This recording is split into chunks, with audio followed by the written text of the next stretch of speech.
Oil's back in a bear market and investors remain unmoved by last month's agreement to prolong supply cuts, leaving OPEC and its allies with few remaining tools to boost prices. As Saudi Arabia, Russia and their allies reduce output, supply that's beyond their control keeps rising. Libya and Nigeria, OPEC members exempt from the curbs, and US shale producers are resurgent, undermining efforts to tame a global glut. Prices are back below where they were when OPEC first struck its historic deal last year. Cutting even deeper, an idea rejected just a month ago, still looks unlikely. For now at least, the Saudi pledge to do whatever it takes to stabilize prices looks like not much at all. Further curbs could be necessary, but reaching a consensus will be difficult, Iran's oil minister Bijan Namdar Zanganeh said Wednesday on state radio.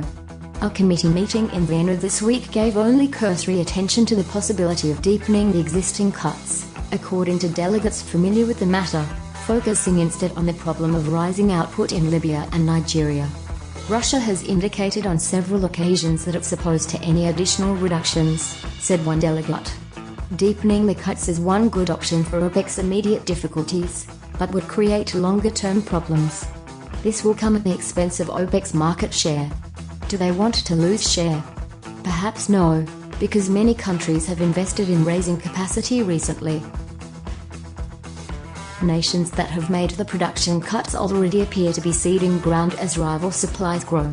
In the US, crude production moves inexorably higher as shale producers, made leaner by the downturn, find they can pump oil profitably at lower prices. Output rose last week to 9.35 million barrels per day, the highest level since August 2015, according to data from the EIA. The pace of US output gains has been more than OPEC bargained for, said Iran's Zanganeh. The internal strife that earned two of OPEC's African members an exemption from any cuts has eased. Libya is now pumping about 900,000 bpd, the most in 4 years, an official at the National Oil Corporation said earlier this week. In Nigeria, a major export terminal restarted after a 15-month halt caused by sabotage and will ship about 250,000 barrels per day this month. OPEC will need to offset whatever incremental supply the market gets from Libya and Nigeria. Next year, new oil supplies from OPEC rivals, chiefly the US, will be more than enough to meet demand growth, the International Energy Agency said last week. As a result, demand for the group's crude will be about 200,000 barrels per day lower than this year.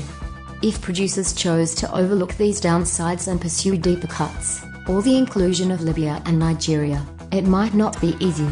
It took OPEC and its allies almost a year to fashion last year's agreement, with failed talks in Doha in April, a hard-fought compromise in Algiers in September, and months of shuttle diplomacy before sealing the deal in November. Any fresh agreement has been made potentially more complicated by political and diplomatic changes. Two key brokers who helped members such as Saudi Arabia and Iran overcome their differences to bring about the first deal are now out of the picture. Algeria's oil minister was dismissed as part of a cabinet reshuffle. Qatar is under a regional blockade imposed by Saudi Arabia as a punishment for its ties to Iran.